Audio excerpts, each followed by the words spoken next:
Before we go upstairs, to do the plastic-faced man. And what else? He must survive, so we mustn't kill him. It's annoying. It would be better if we killed him. Wait, we used our flashbangs, didn't we? Okay. That sucks, but okay.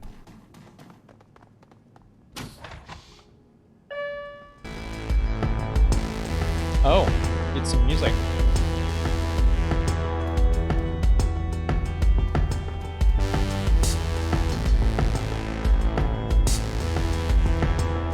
I saw this.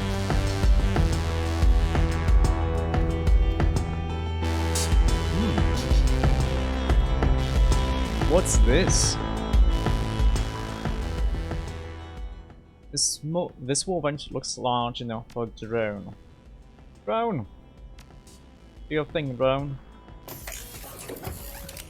Let's fix it before we do anything. Because I don't know what this is. Open this door, please.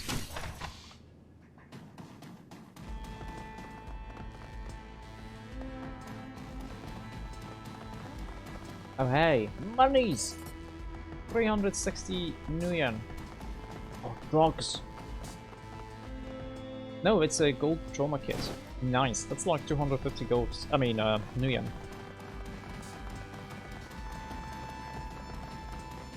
That was worth it. What was this? 11798. Knock knock. Oh, that's a cool chair. That's a plastic-faced man.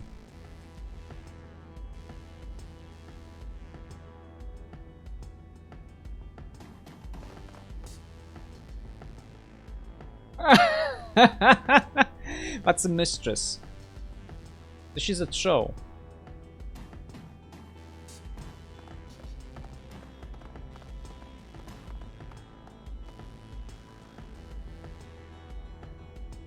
Okay, I gotta go right up to him. He has to survive, that's the problem. I have to use this neural inhibitor on him.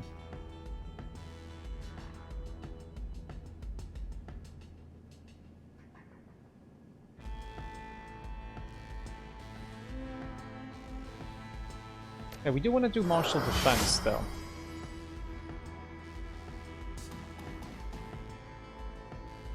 I mean, I could use this. If we could hit him, we could actually take away his action points.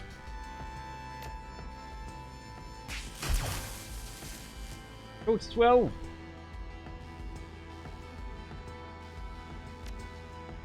Okay, Gobbets should probably stay here. This is probably safe. Raptor, we don't have a grenade. Yeah, that's kind of sucks. Let's have this guy kill the mistress. There's no reason not to murder her, I guess. Break a leg. Raptor should probably also like hide somewhere. Oh no, not this. You hide here. You. How about we do this? Hey, did lose some action points. I think that was worth it.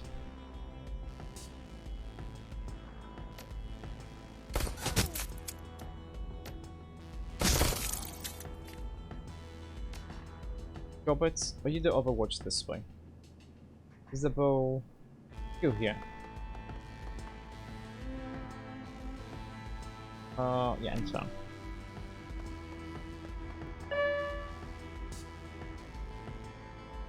Okay, so the elevator.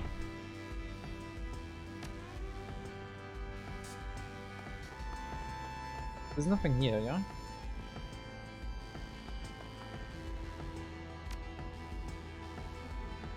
Well, we just have to do this.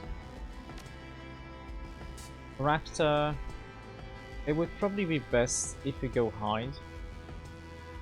Hopefully this is good enough. They're not gonna murder him.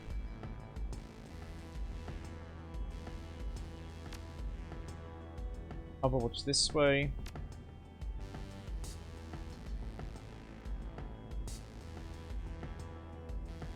This sucks, but I don't think he's gonna actually be I don't think he's actually gonna be able to attack us in any way.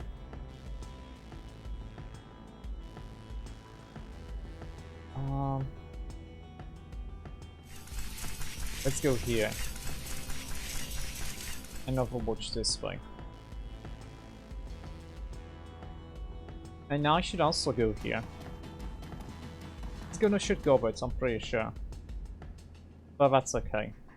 And since I know you're gonna do a thing, do this. Yeah. Oh, that sucks. It's fine. I'm gonna be able to kill this mage.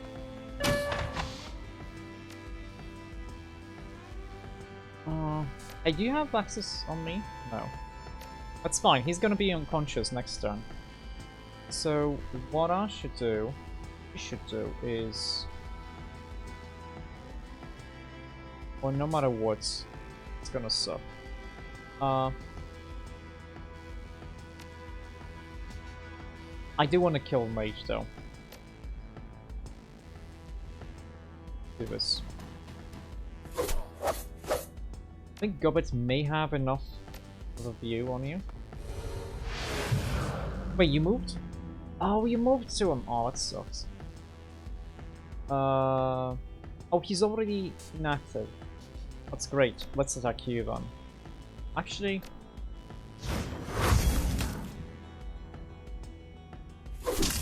Yeah, that gives us a bonus action point.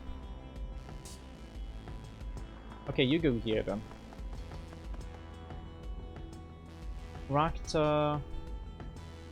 Don't do nothing.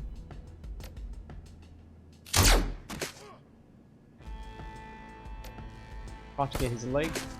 Got his leg. Very nice. And Rakta, you just didn't do nothing. It's fine. Okay, he's unconscious. Okay, that's a lot of them. Hey, he just went up to me. That's nice. Oh, hey! Oh, that sucks. Hey, you can do that shotgun thing, yeah? Nice. No, this is kinda pretty okay. Yeah, that was pretty okay. He is flanked. Nice. He's dead.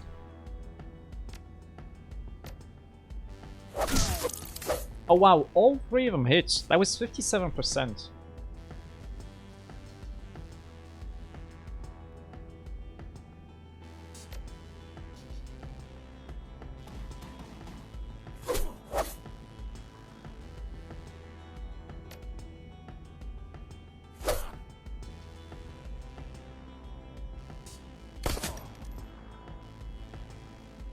Oh, well, can't really go anywhere with you. Oh, he's kind of in the open. Didn't realize it. That's fine. Rakta can just go here. It's fine. Oh no, he attacked me. No. Smack this guy. Hey, Gobbit, you have aim, yeah? To aim on me, because that's kind of cool. And yeah, this is kind of an open, so do this. Attack you like this. I'm going to just murder you. You know what? I'm gonna rend your armor. Should have probably done it first. Capture the plastic-based man. Very nice. The neural inhibitor device seems to be working. Let's get this guy to a secure location and get some answers out of him. I'll calm the crew and have him meet us. Whoa, who's talking to me? Oh, I think this was supposed to be Duncan. I think it was supposed to be Duncan's talking here. Okay, let's move.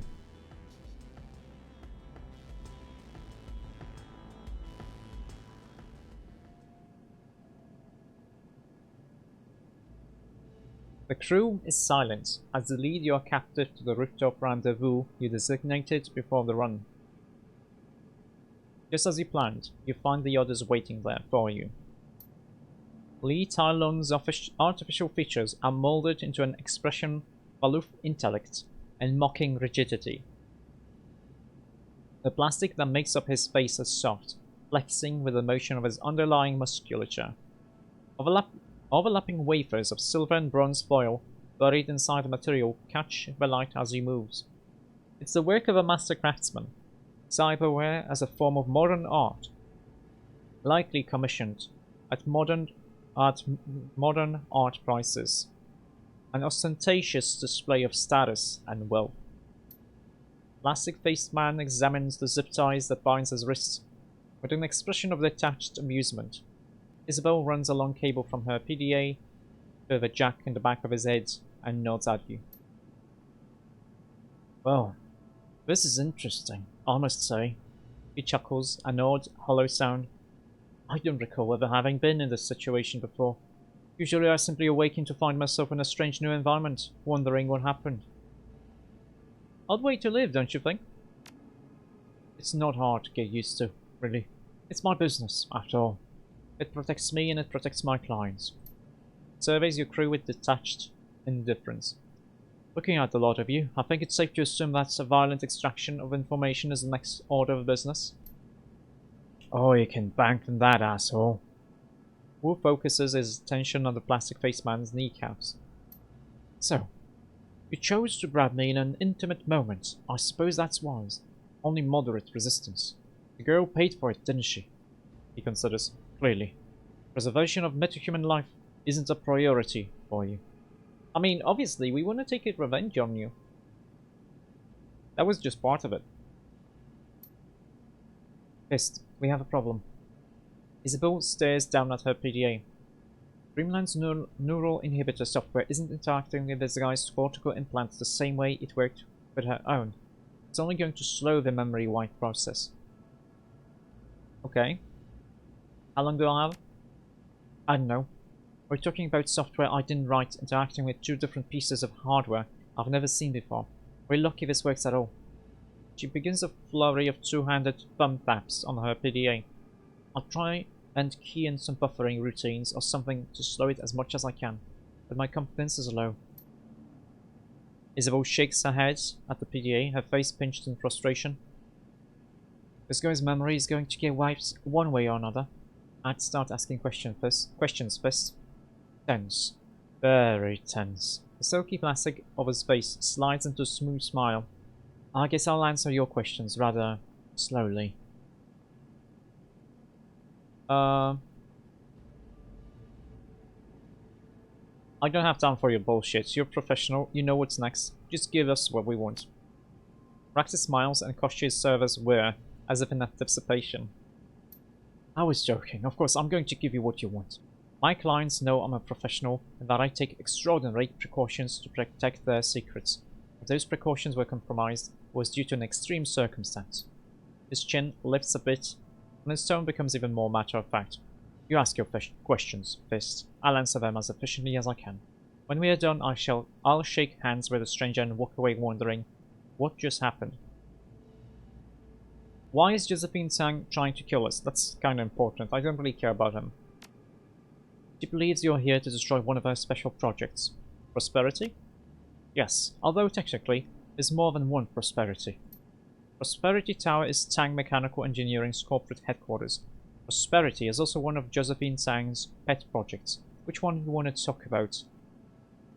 Which one you want to know about first? His voice gets a sing-song tone. Yeah, about the project. Well, that's going to be challenging. You see, the Prosperity Project is Joe Tsang's best kept secret. And the best way to keep its secrets is to not tell anyone, even someone whose memory can be wiped. All I know is that prosperity is something built deep inside Kulon World City.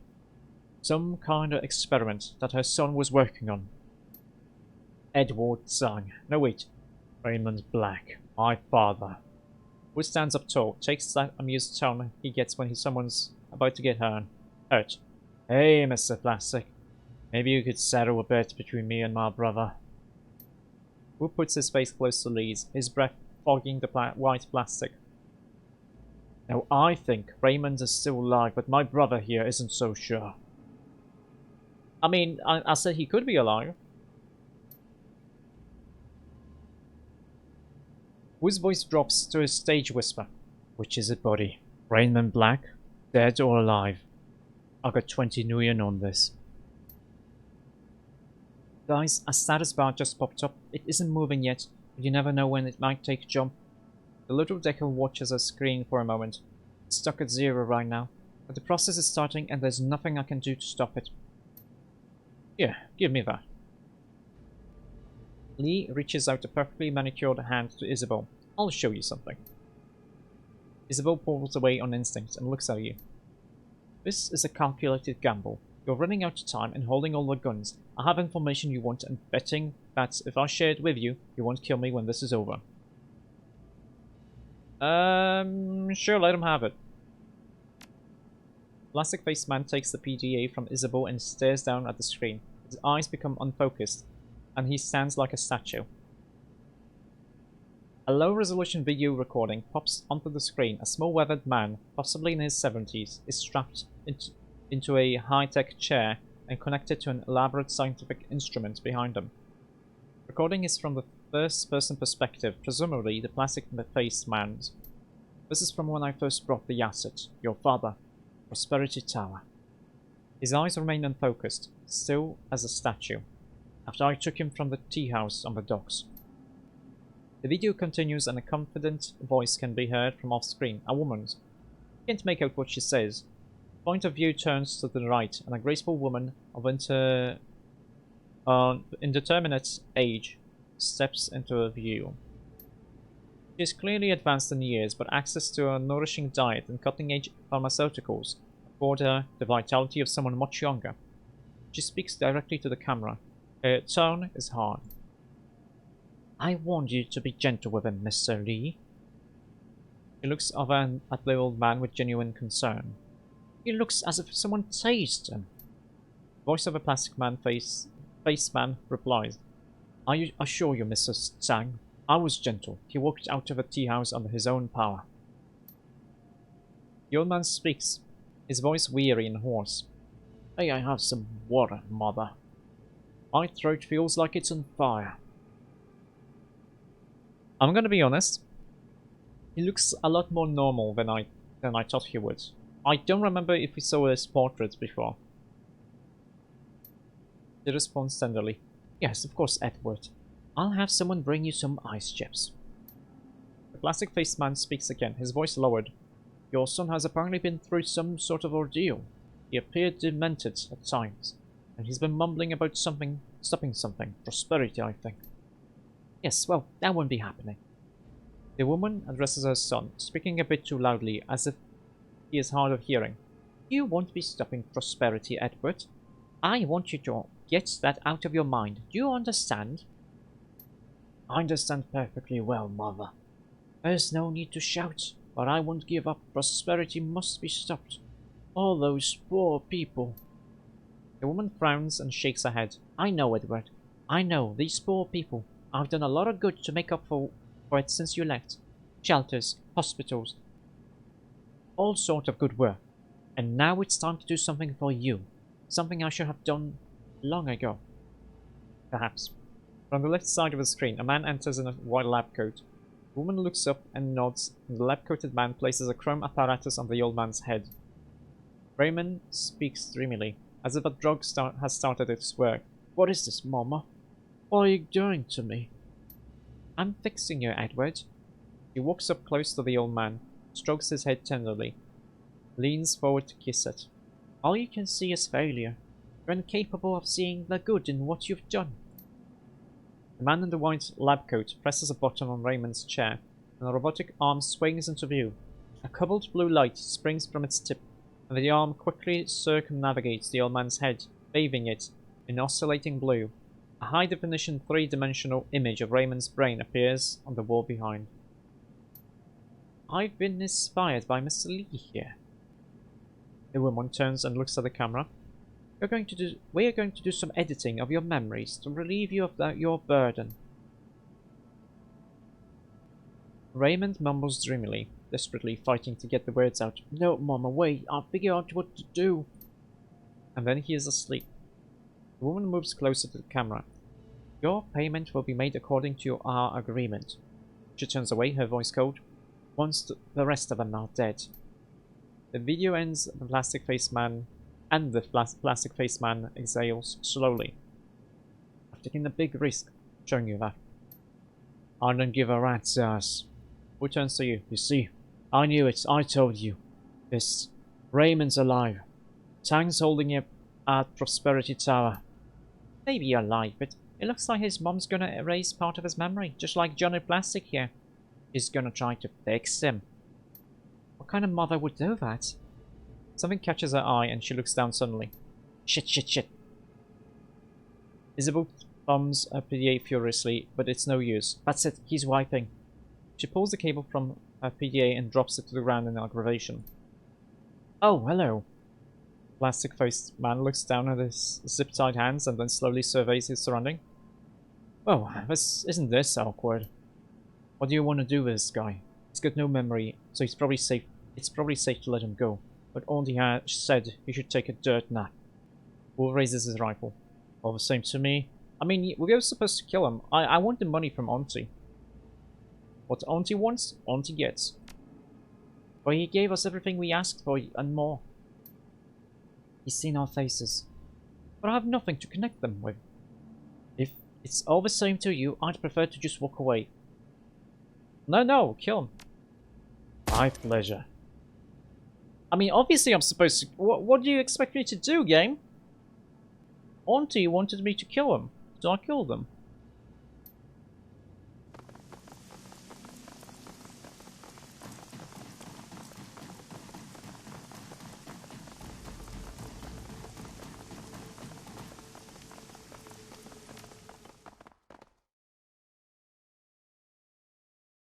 Very nice.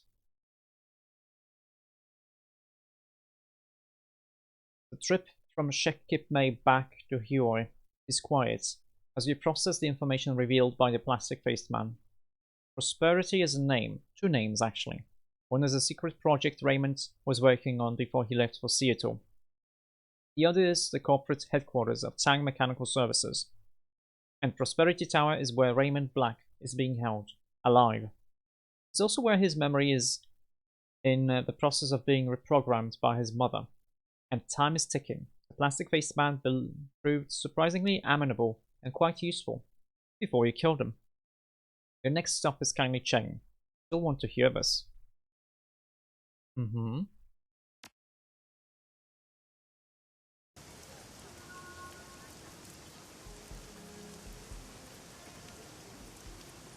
karma. Very nice.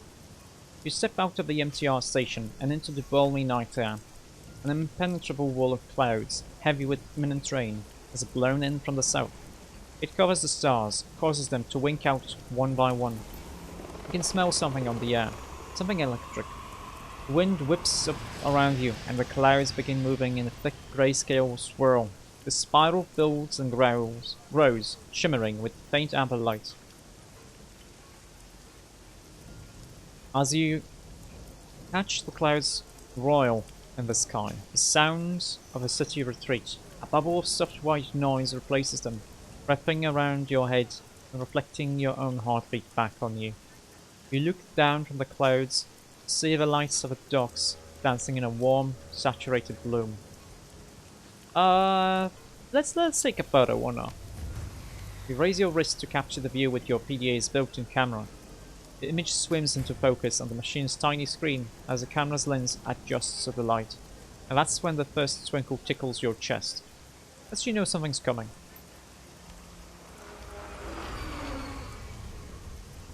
Oh. Moments later, you feel an incredible tightness in your chest. It feels like your heart is being crushed under the foot of a giant. Your vision goes grey, and your sense of balance disappears. Gradually, blood rushes in to refill the organ, inflating it like a balloon. Let's force my body to calm myself. You calm yourself. Breathe. Gradually, your heart rate normalizes, and the world swims back into focus. Something is still very definitely wrong. If you're able to face it with a clear head and a steady heartbeat, you place one foot in front of the other, determined to face whatever this is and overcome it. A tingling sensation washes over you, sufficing you to go to the core. You stumble forward, and every cell in your body seems to vibrate. The energy thrums inside of you, pulsating, building to an unbearable crescendo. And then you're on the other side of it. You find yourself standing in a familiar courtyard. The walled city. You're back in the walled city. Just like in your dreams, you can taste the stench of the place. The mildew and plaster and wet dog stink of the slum. What the? Crumbling facades of tenement buildings. Arcades, facades.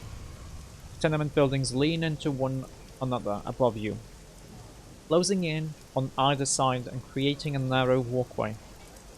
Just like in your dreams, there's nowhere else to go, nowhere but forward, down the path ahead. Let's stay where I am. You plant your feet and wait. Wait for something to change, for the walled city to fade away and the Huoid docks to return. You wait for what feels like hours, nothing changes. Okay, let's start walking then. You let your legs carry you forward. You feel a creeping sense of certainty in the back of your mind, and it tells you that you've taken the same walk hundreds of times before. A sense of claustrophobia mounts and builds with every step you take. It feels like you're worming your way forward down a long, dark tunnel. The humidity of the place sticks to your skin. As you proceed deeper into the walled city, a low rumble fills the air, the noise of enormous gears in motion. You feel hollow, empty, and with every step you take, you can feel that emptiness growing, an unbearable yearning, unlike any hunger you've ever known. Let's stop. You stop walking, plant to your feet. The world stops moving around you. Close your eyes and breathe a sigh of relief. When your eyes open again, you find yourself moving forward. You don't remember telling your legs to walk, but that's what they're doing. Carrying you forward, deeper into the walled city. Just like you did in your dreams, just as you always have. Off in the distance, an alien silhouette beckons to you. It's her, the tall, slender thing from your dreams. The elusive figure that you've always been moving towards, but could never quite reach. A crowd of locals lines the path ahead. Kneeling in supplication, they look emaciated. All skin and bones, clothed head to toe in dirty rags. The hunger from Neverwinter Nights 2 is here, yep. Let's examine them. You stare at the nearest of the kneeling figures, a wiry man in his late 20s. He locks eyes with you, slowly. His mouth yawns open. The man has no teeth. They've been pulled, and recently, from the looks of it, his gums are a bloody pitted mess. As you stare into the black void of his mouth, his tongue comes lolling out. It looks like it was caught in an industrial accident, a swollen, twisted slab of meat. The corners of the young man's mouth twitch upward in a ghastly smile. What happened to you? The man with the ruined tongue doesn't respond. He kneels in silence, staring, as your feet carry you past him. Seconds later, he fades from view. Your legs carry you deeper and deeper into the beating heart of a tenement. If you haven't reached the center yet, you must be close. It's incredibly hot and humid in here. The sweat rolls down your body in sheets. Your thoughts go hazy in the heat. A dim sense of unease takes root in the pit of your stomach. Let's focus on it.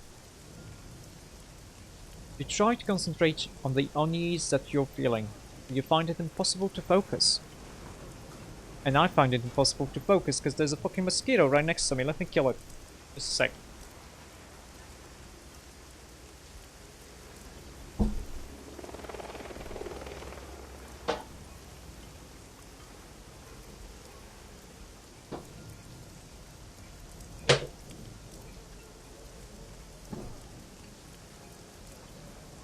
The omnipresent sound of grinding gears isn't helping.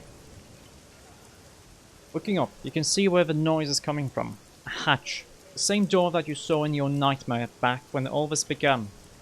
The markings on the door are legible now. A single word is faded yellow paint, in faded yellow paint.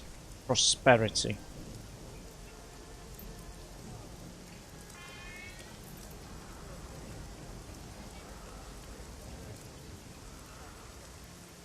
This time of the year is one badass mosquito. I mean... Oh, I see it. I didn't kill it. But I lost him. The problem is that when I open my window, because I have heating, when I open my window, they just find a warm place, so they come inside. So that's a problem. Especially also with spiders, sometimes.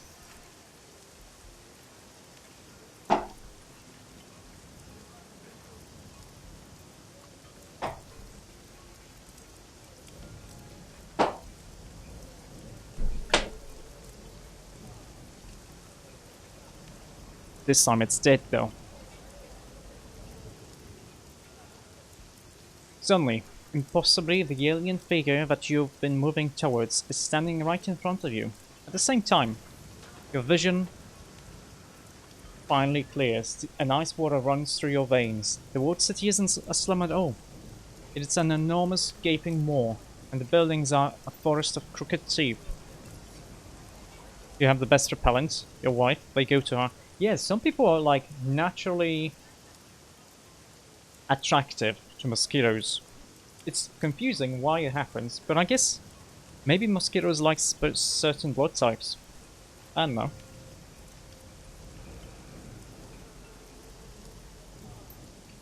The thing reaches for you. With inhuman speed and rate, it plunges fingers of polished ivory into your mouth.